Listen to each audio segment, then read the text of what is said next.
Hello दोस्तों, स्वागत है आप सबका स्टडी एंड ग्रो यूट्यूब परिवार में। इस लेक्चर में हम बात करेंगे राजस्थान माध्यमिक शिक्षा बोर्ड विज्ञान का अध्याय नंबर 4 प्रतिरक्षा एवं रक्त समूह। प्रतिरक्षा एवं रक्त समूह की हम बात करेंगे तो सबसे पहले प्रतिरक्षा को समझते हैं और उसके बाद में अंत में हम रक्त समूह के बारे में भी जानेंगे। तो प्रतिरक्षा की अगर अपन बात करें तो प्रतिरक्षा का मतलब होता है, अंग्रेजी शब्द है इसका इम्यूनिटी। आजकल टीवी में बहुत सारे विज्ञापन आते हैं, एडवर्टाइजमेंट आते हैं, उसमें भी आपने नाम सुना होगा कि अपने शरीर की इम्यूनिटी बढ़ाएं, कोरोना ना हो जाए। कोरोना से बचने के लिए शरीर में क्या बढ़ाना है? इम्यूनिटी बनाना है। और इम्यूनिटी को क्या बोलते हैं? प्रतिरक्षा। मतलब हमें शरीर में प्रतिरक्षा बढ़ाना है। तो प्रतिरक्षा का मतलब है कि शरीर में रोगों से लड़ने की क्षमता को बढ़ाना। प्रतिरक्षा बढ़ाने का क्या मतलब है? कि शरीर में रोगों से लड़ने की क्षमता को बढ़ाना। तो प्रतिरक्षा का क्या मतलब हुआ कि हमारे शरीर में रोगों से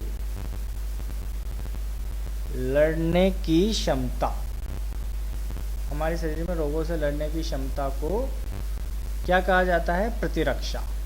तो प्रतिरक्षा कहा जाता है या फिर प्रतिरक्षा कहते हैं। तो इस तरह से हम प्रतिरक्षा को समझ सकते हैं कि हमारे शरीर में रोगों से लड़ने की क्षमता को ही हम क्या बोलते हैं? प्रतिरक्षा बोलते हैं। अब प्रतिरक्षा के बारे में अपन पढ़ते हैं, जिसे हमने बहुत सारी चीज़ों के बारे में पढ़ा तो उसको हम अलग विज्ञान की शाखा में पढ़ते हैं। जैसे जीव विज्ञान में अपन जंतुओं के बारे में पढ़ते हैं, भौतिक विज्ञान में हम गाड़ियाँ कैसे चलती है, क्या वेग रहना चाहिए, उस तरह से विज्ञान की वो अलग शाखा है। तो उसी तरह से प्रतिरक्षा को हम प्रतिरक्षा विज्ञान के अंदर पढ़ते हैं। प्रतिरक्षा विज्ञान मतलब विज्ञान की वह शाखा। प्रतिरक्षा विज्ञान का क्या मतलब है? कि विज्ञान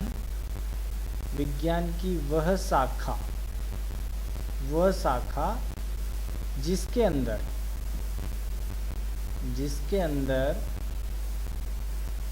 हम प्रतिरक्षा एवं प्रतिरक्षा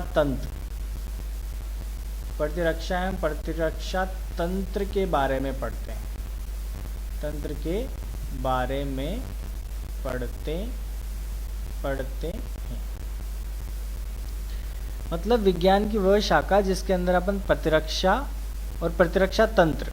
अब यहाँ पे प्रतिरक्षा तंत्र का क्या मतलब हुआ? प्रतिरक्षा तंत्र का मतलब क्या होता है कि जिसे इसको ऐसे समझो कि जब हमने अध्याय 2 में बात करी थी श्वसन तंत्र की, किसकी बात करी थी?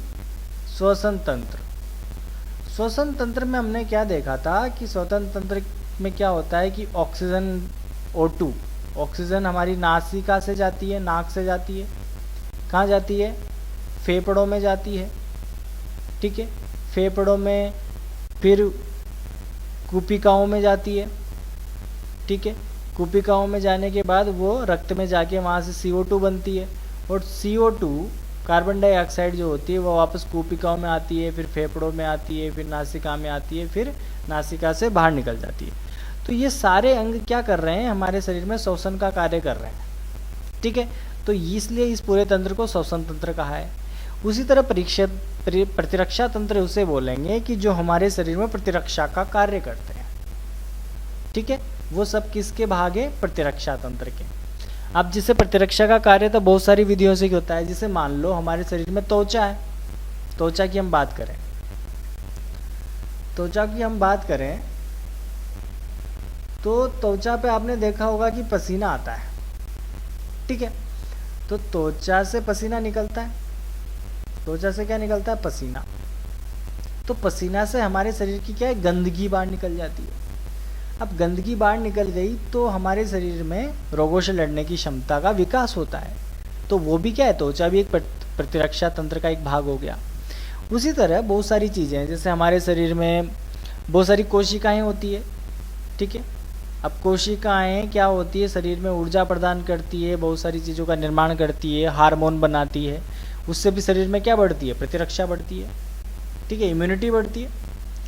तो ये भी क्या है, प्रतिरक्षा तंत्र का एक भाग है। जैसे एक और उदाहरण ले अपना लीवर यकृत की बात करें तो यकृत का काम क्या होता है, यकृत में विटामिन ए बनता है, ठीक है। विटामिन ए का काम होता है कि ये जो भी संक्रामक चीज़ें होती है हमारे शरीर में उनको रोक देती है। मतलब ये विटामिन ए संक्रामक रोधी होता है, संक्रामक रोधी। तो ये भी क्या है, प्रतिरक्षा तंत्र का भाग है। तो बहुत सारी चीज़ें हैं जो प्रतिरक्षा तंत्र का भाग है। तो प्रतिरक्षा तंत्र का मतलब क्या हुआ कि वो तंत्र जो हमारे शरीर में प्रतिरक्षा का कार्य करता है, ठीक है। तो जिस तंत्र से शरीर में प्रतिरक्षा का कार्य होता है उसे प्रतिरक्षा तंत्र कहते हैं, प्रतिरक्षा तंत्र कहते हैं, ठीक है।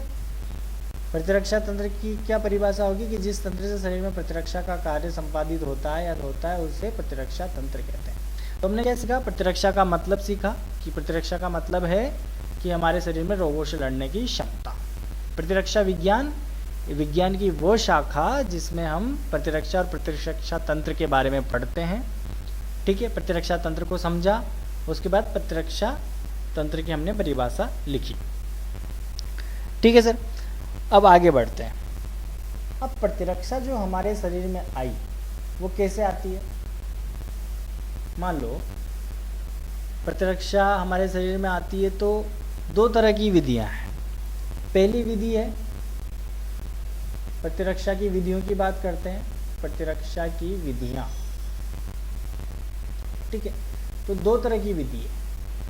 पहली विधि जो हमें जन्मजात मिली, जो हमारे अंदर जन्म से आई है, उसको बोलते हैं यहाँ पर जन्मजात विधि, ठीक है। और दूसरी है उपार्जित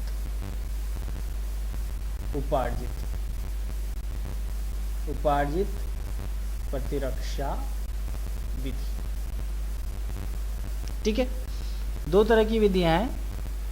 एक तो जन्मजात प्रतिरक्षा विधि, ठीक है। इस जन्मजात प्रतिरक्षा विधि को एक और नाम दिया जाता है, वो है स्वाभाविक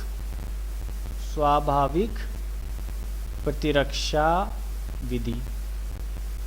क्या नाम है, स्वाभाविक प्रतिरक्षा विधि। इसको एक और नाम दिया जाता है, या फिर इसको क्या बोल सकते हैं, प्राकृतिक प्रतिरक्षा विधि, प्राकृतिक प्रतिरक्षा विधि, ठीक है। अब इसके नाम से ही समझ में आ रहा है कि ये प्रतिरक्षा विधि किसी भी बच्चे में उसके जन्म से ही आती है, ठीक है। उसके जन्म से ही उसके शरीर में इन चीज़ों का विकास होता है, ठीक है। जैसे विकास का क्या मतलब है कि जैसे हमने उदाहरण लिया नाक। अब नाक हमको जन्म से ही मिली है। नाक के अंदर होते हैं रोम, जिनको हम पतले पतले बाल बोलते हैं, पतले बाल, ठीक है। नाक में एक और चीज होती है श्लेष्मा भी होती है। तो रोम क्या करते हैं कि हमारे शरीर में जो भी गंदगी आती है वायु के साथ उसको रोक देते हैं, अंदर नहीं जाने देते। तो अंदर नहीं जाएंगे तो हमारे शरीर की इम्यूनिटी बढ़ेगी, प्रतिरक्षा बढ़ेगी, ठीक है। श्लेष्मा भी नाक के अंदर पाई जाती है।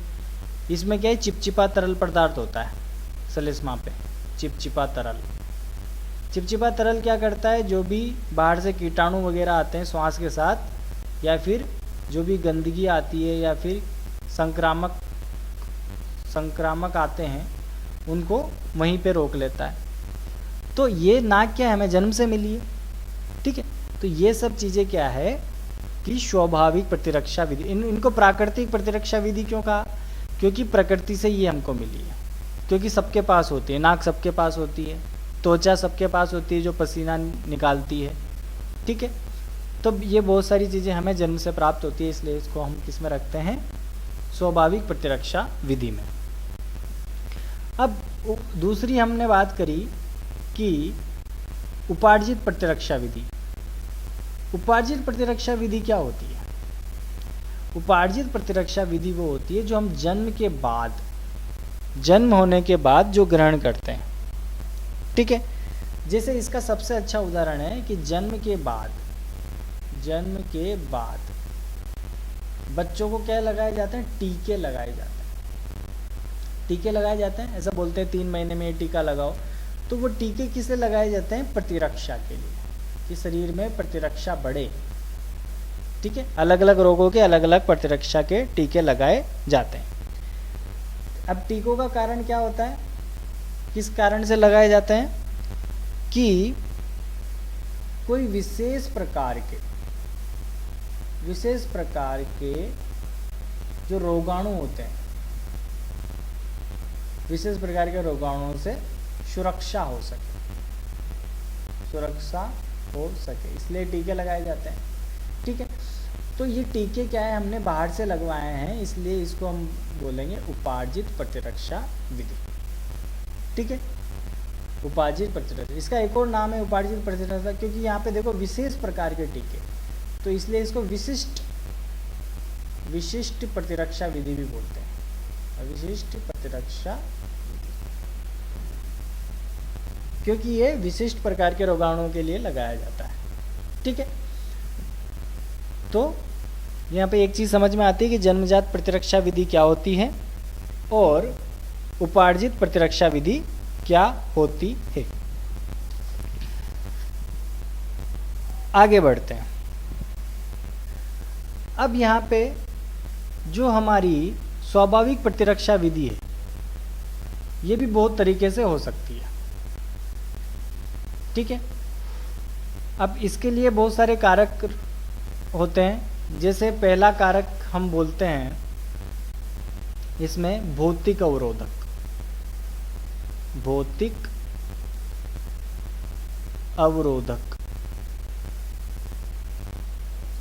पहला कारक हो गया भौतिक अवरोधक। दूसरा कारक लेते हैं रासायनिक अवरोधक।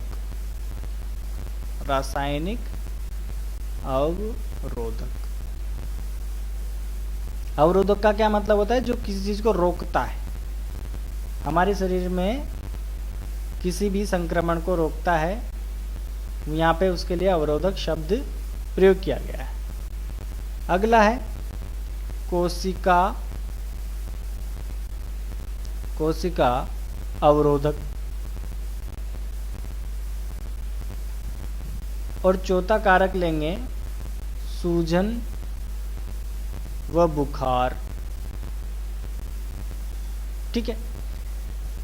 तो ये कुछ कारण हैं, कुछ अवरोधक है जो हमारे शरीर में स्वाभाविक प्रतिरक्षा के लिए जिम्मेदार है।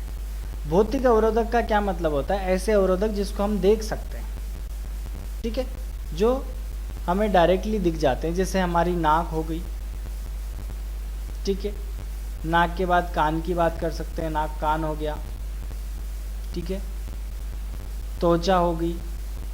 तो ये क्या भौतिक अवरोधक है। अब नाक में बात करें तो नाक में क्या होते हैं? रोम,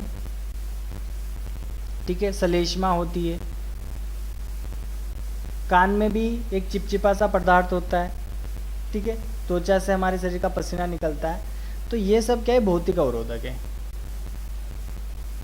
अब इनमें और भी आगे बात करें तो इसमें भी दो तरह की चीजें पाई जाती है। एक तो पाए जाते हैं पक्षमाभ और होते हैं कशाभ। पक्षमाभ और कशाभ। पक्षमाभ और कशाभ को ऐसे समझ लो कि जो कोशिका होती है, कोई कोशिका है, उस कोशिका की सतह पर, ये जो सतह है, मान लो कोशिका की सतह है, इस सतह के ऊपर छोटे छोटे से रोए होते हैं, ठीक है, वही पक्षमाभ और कशाभ होते हैं। ये पक्षमा वो कसाब क्या करते हैं कि कोशिका के अंदर कोई भी तरल पदार्थ होता है उसको सतह पे लेके आते हैं, इसकी सतह पे ले आएंगे। ठीक है, ये काम होता है पक्षमाभ और कसाब का। ठीक है, तो पक्षमाभ और कसाब की सहायता से ये शरीर के त्वचा हो गया, कान के अंदर या नाक के अंदर या हमारे शरीर के अंगों के अंदर जो भी कोशिकाएं होती है वहाँ पे कार्य होता है। तो ये भौतिक अवरोधक का उदाहरण है। अगला है रासायनिक अवरोधक। रासायनिक अवरोधक की बात करें तो ऐसा अवरोधक जिसमें रसायन का यूज हो। ठीक है, इसका उदाहरण लेते हैं जैसे हमारा आमाशय। आमाशय जो हमारा पेट है, हमारे आमाशय के अंदर एक अम्ल पाया जाता है जैसे HCl। HCl का मतलब होता है हाइड्रोक्लोरिक अम्ल, हाइड्रोक्लोरिक अम्ल। ठीक है, तो आमाशय के अंदर हाइड्रोक्लोरिक अम्ल पाया जाता है। जब भी कोई संक्रामक हमारे शरीर में प्रवेश करता है तो HCl का अम्लीय वातावरण उसको नष्ट कर देता है, वो हमारे पेट में जाते ही नष्ट हो जाता है। तो ये किस प्रकार का अवरोधक हुआ? रासायनिक अवरोधक। उसी तरह महिलाओं की बात करें तो महिलाओं में क्या है, जो योनि होती है उसका वातावरण भी अम्लीय होता है। ठीक है, अम्लीय वातावरण होने के कारण कोई भी संक्रामक शरीर के अंदर प्रवेश नहीं कर पाता। हमारी त्वचा होती है, त्वचा में भी, त्वचा की बात करें तो त्वचा से भी पसीना निकलता है, वो भी एक तरह का रासायनिक तत्व है। ठीक है, वो भी क्या है, एक रसायन है। ठीक है, उसके बाद आँख की बात करें तो आँख से भी आंसू निकलते हैं, वो भी क्या है, एक तरह का रसायन है। तो ये क्या है, कुछ रासायनिक अवरोधक के उदाहरण हैं। तो हमने भौतिक अवरोधक की बात करी। हम क्या पढ़ रहे हैं? प्रतिरक्षा की विधियां। प्रतिरक्षा की विधियों में हमने दो भागों में बांटा, स्वाभाविक प्रतिरक्षा, जन्मजात प्रतिरक्षा, प्राकृतिक प्रतिरक्षा विधि और उपार्जित प्रतिरक्षा विधि। स्वाभाविक प्रतिरक्षा विधि जो हमें जन्म से प्राप्त होती है, इसके भी बहुत सारे कारक होते हैं। उसमें पहला है भौतिक अवरोधक, दूसरा है रासायनिक अवरोधक, तीसरा है कोशिका अवरोधक और चौथा है सूजन और ज्वर। भौतिक अवरोधक और रासायनिक अवरोधक की हमने बात कर ली। अब बात करते हैं कोशिका अवरोधक की। कोशिका अवरोधक की हम बात करें तो इसको मैं नेक्स्ट पेज पे करता हूं। अगला तीसरा प्रकार का है कोशिका अवरोधक। कोशिका अवरोधक, कोशिका अवरोधक की हम बात कर रहे हैं तो कोशिका अवरोधक में ये चीज देखो कि हमारे शरीर में हमने जब रक्त पढ़ा था चैप्टर 2 में, अध्याय 2 में, तो रक्त में हमने 3 बात की थी, WBC, एक RBC और एक प्लेटलेट्स। प्लेटलेट्स मतलब बिंबाणु। ठीक है, तो हमने देखा था कि WBC को शरीर का रक्षक कहा जाता है, शरीर का रक्षक या फिर सैनिक। क्यों कहा जाता है? क्योंकि रक्त की कोशिकाएं हैं WBC, RBC। WBC श्वेत रक्त कोशिकाएं, WBC वाइट ब्लड सेल्स या फिर हिंदी में श्वेत रक्त कोशिकाएं या फिर कणिकाएं। RBC लाल रक्त कोशिकाएं, रेड ब्लड सेल, लाल रक्त कोशिकाएं। ठीक है, तो WBC को शरीर का सैनिक या फिर रक्षक कहा जाता है। क्यों कहा जाता है? क्योंकि ये हमारे शरीर को रोगों से लड़ने की क्षमता प्रदान करता है। मतलब हमारे शरीर में क्या कर रहा है? प्रतिरक्षा बढ़ा रहा है। रोगों से लड़ने की क्षमता को ही प्रतिरक्षा कहते हैं। तो ये WBC क्या है? एक कोशिका अवरोधक की तरह कार्य करता है। ठीक है, कोशिका अवरोधक की तरह ही ये कार्य करता है। ठीक है, और भी बहुत सारी कोशिकाएं होती है, जैसे मोनोसाइट हो गया, मोनोसाइट न्यूट्रोफिल, न्यूट्रोफिल, ठीक है। ये कोशिकाएं भी क्या करती है, जो संक्रामक आता है, जो रोगाणु आता है, उसको नष्ट कर देती है। उसको नष्ट करने से क्या होगा कि हमारे शरीर में रोगों से लड़ने की क्षमता बढ़ती है।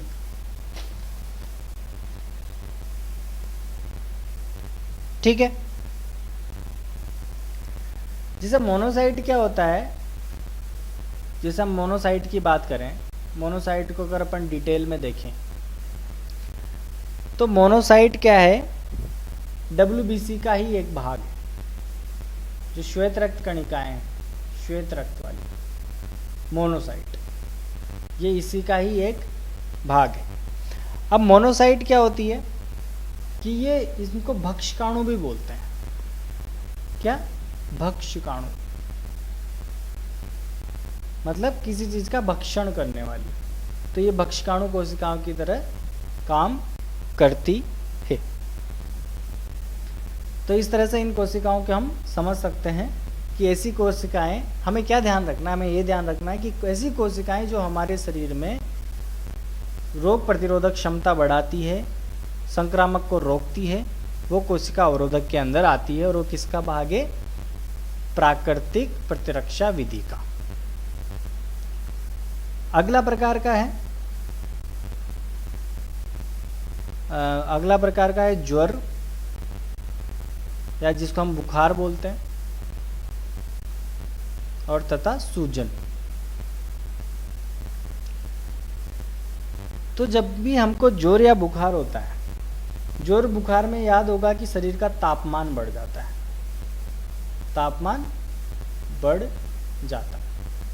शरीर का तापमान बढ़ने से क्या क्या फायदे होंगे, ये देखो। शरीर का तापमान बढ़ने से रक्त का प्रवाह, रक्त का प्रवाह अच्छा होता है, अच्छा होता है। हमारे शरीर में रक्त का प्रवाह अच्छा होता है। दूसरा, तापमान बढ़ने से हमारे शरीर में जो रोगाणु है, वह रोगाणु वह नष्ट हो जाते हैं, नष्ट हो जाते हैं। क्योंकि हमें पता है कि तापमान बढ़ेगा तो गर्मी बढ़ेगी, और गर्मी से रोगाणु भी नष्ट हो जाएंगे। तो बुखार और ज्वर हमें आता है, इसका मतलब वो क्या है कि हमारे शरीर में जो रोगाणु अंदर आ चुके हैं, उनको नष्ट करने के लिए ही बुखार आया है। सूजन की बात करें तो सूजन कब होती है? जब हम कहीं पे कट जाते हैं या फिर हमारे चोट लग जाती है, तब सूजन आती है। तो सूजन का कार्य होता है कि सूजने के बाद वहाँ से हमारे मस्तिष्क को, हमारा जो मस्तिष्क होता है, हमारा जो मस्तिष्क होता है, उसको एक संदेश जाता है। किस प्रकार का संदेश जाता है? कि इस जगह पे जहाँ पे सूजन आई है, मस्तिष्क को क्या जाता है? संदेश जाता है, संदेश जाता है कि जहाँ पे लगी है, जहाँ पे चोट लगी है, वहाँ पर ऊर्जा की आवश्यकता है, वहाँ पे ठीक होने के लिए ऊर्जा की आवश्यकता है। तो ये भी क्या है कि हमारे शरीर को वापस प्रतिरक्षा दे रही है, वापस शरीर को मजबूत बना रही है। तो सूजन भी क्या है? इस तरह से कार्य करती है। तो हमने क्या देखा? हमने उपार्जित प्रतिरक्षा विधि से पहले कौन सी विधि देखी? स्वाभाविक प्रतिरक्षा विधि। स्वाभाविक प्रतिरक्षा विधि में हमने 4 विधियों को देखा: भौतिक अवरोधक, रासायनिक अवरोधक, कोशिका अवरोधक और बुखार और सूजन वाला। ठीक है। अब अगली विधि की बात करते हैं। अगली विधि है उपार्जित प्रतिरक्षा विधि। कौन सी है? उपार्जित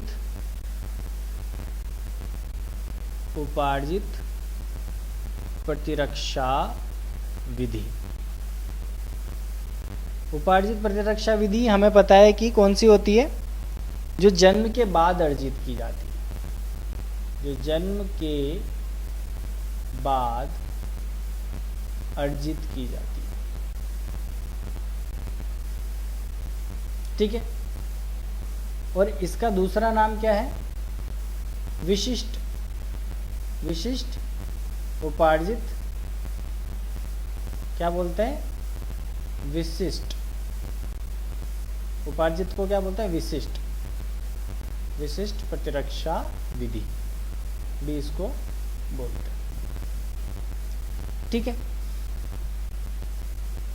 अब ये शरीर में जन्म के बाद अर्जित की जाती है, तो किस किस प्रकार से अर्जित करेंगे इसको? इसको अर्जित करने के लिए, इसको अर्जित करने के लिए जैसे उदाहरण ले तो हमने टीकों का उदाहरण लिया था। विशिष्ट प्रकार के टीके लगाए जाते हैं जिससे वो विशेष प्रकार की रोगाणु से लड़ने की क्षमता हमारे शरीर को देता है। अब इसमें बात करें तो इसमें भी इसके दो भाग होते हैं। ठीक है। पहली विधि है सक्रिय प्रतिरक्षा, सक्रिय प्रतिरक्षा विधि, और दूसरी है निष्क्रिय प्रतिरक्षा। सक्रिय प्रतिरक्षा और निष्क्रिय प्रतिरक्षा। उपार्जित प्रतिरक्षा की हम बात कर रहे हैं। उपार्जित प्रतिरक्षा ऐसी प्रतिरक्षा जो जन्म के बाद अर्जित होती है, जिसको विशिष्ट प्रतिरक्षा विधि भी कहते हैं। ठीक है। तो जन्म के बाद अर्जित क्या होता है, जिसे हम टीके वीके लगवाते हैं, वो एक उदाहरण हो गया। इसको भी हम दो भाग में विभाजित करते हैं, सक्रिय प्रतिरक्षा और निष्क्रिय प्रतिरक्षा। अब सक्रिय प्रतिरक्षा क्या होती है कि ऐसी प्रतिरक्षा विधि जो, जैसे मान लो कि हमारे शरीर में रोगाणु आए, हमारे शरीर में रोगाणु का प्रवेश हुआ, तो हमारे शरीर में रोगाणु का प्रवेश होता है तो शरीर अपने अंदर प्रतिरक्षों का निर्माण करता है, प्रतिरक्षों का निर्माण करेगा। शरीर में प्रतिरक्षा का निर्माण होगा और इस रोगाणु का वो खात्मा कर देंगे। ठीक है। रोगाणु शरीर में प्रवेश किया तो शरीर ने खुद ही प्रतिरक्षियों का निर्माण किया रोगाणु से लड़ने के लिए और इसको खत्म कर दिया। तो इस तरह की जो प्रतिरक्षा विधि है, इसको क्या बोलते हैं, सक्रिय प्रतिरक्षा विधि। और निष्क्रिय प्रतिरक्षा विधि में शरीर खुद प्रतिरक्षियों का निर्माण नहीं करता। तो इसके लिए हम क्या करेंगे, तो इसके लिए हम क्या करेंगे कि बाहर से विशिष्ट प्रकार के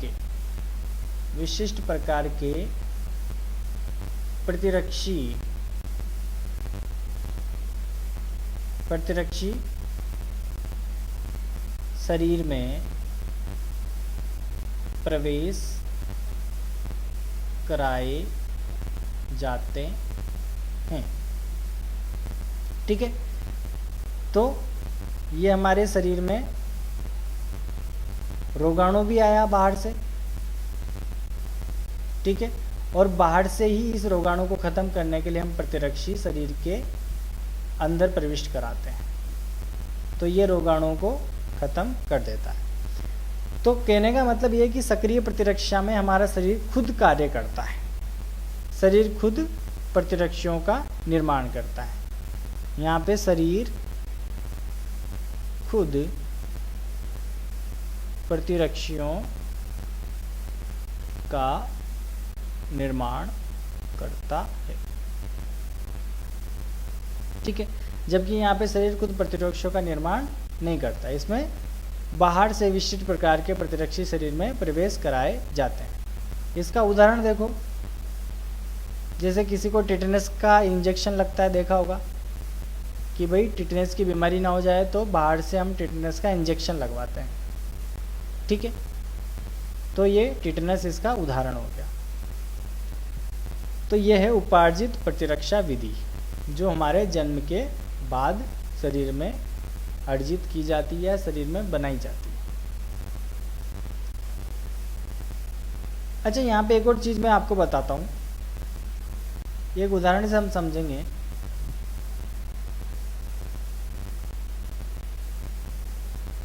कि मान लो ये हमारा शरीर है, ये डब्बा जो बनाया मैंने, ये है शरीर, ठीक है, ये है शरीर। हमने देखा कि शरीर में रोगों से लड़ने की क्षमता, रोगों से लड़ने की क्षमता, इसको हमने क्या बोला? प्रतिरक्षा, ठीक है। हमारे शरीर में बाहर से क्या आता है? रोगाणु आता है, रोगाणु। इस रोगाणु को प्रतिजन कहा जाता है, प्रतिजन, ठीक है। रोगाणु को क्या बोलते हैं? प्रतिजन। ये प्रतिजन हमारे शरीर में आया और हमारे शरीर में अगर इस प्रतिजन के खिलाफ लड़ने की क्षमता है तो प्रतिरक्षी का निर्माण हुआ और उस प्रतिरक्षी ने इस प्रतिजन को खत्म कर दिया। तो ये किस प्रकार की विधि हुई? ये किस प्रकार की विधि हुई? अगर उपार्जित की बात करें तो उपार्जित में ये सक्रिय प्रतिरक्षा वाला विधि हुआ कि हमारे शरीर ने प्रतिरक्षी का निर्माण किया और उसने प्रतिजन को खत्म कर दिया। अब मान लो हमारे शरीर में फिर से कोई प्रतिजन आया, या फिर रोगाणु बोल सकते हैं। अब हमारे शरीर में ऐसी प्रतिरक्षा है ही नहीं कि वो इस रोगाणु को या प्रतिजन को खत्म कर सके, तो हम बाहर से ही ऐसे प्रतिरक्षी प्रविष्ट कराते हैं, अंदर शरीर में प्रविष्ट कराते हैं ताकि ये प्रतिजन को समाप्त कर सके, ठीक है। तो ये, और शरीर में ऐसी प्रतिरक्षा विधियां, ऐसी प्रतिरक्षा विधियां जो प्राकृतिक रूप में विद्यमान है अथवा जन्म से प्राप्त है,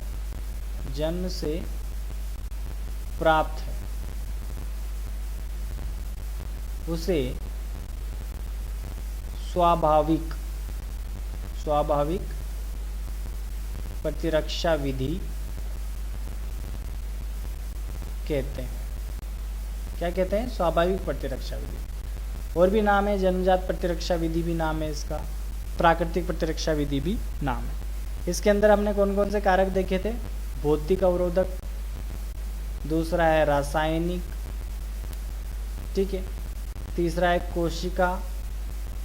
कोशिका अवरोधक, ठीक है, और चौथा था सूजन और ज्वर के बारे में हमने देखा था। तो ये हमने इस पहले भाग में देखा कि हमने प्रतिरक्षा के बारे में समझा। प्रतिजन क्या होते हैं? रोगाणु को ही प्रतिजन बोलते हैं। प्रतिरक्षी क्या होता है? ये सब चीज़ें हमने सीखी। अब अगले भाग में इसको आगे और पढ़ेंगे। अगर आपको वीडियो अच्छा लगता है तो लाइक करें, ज़्यादा से ज़्यादा शेयर करें।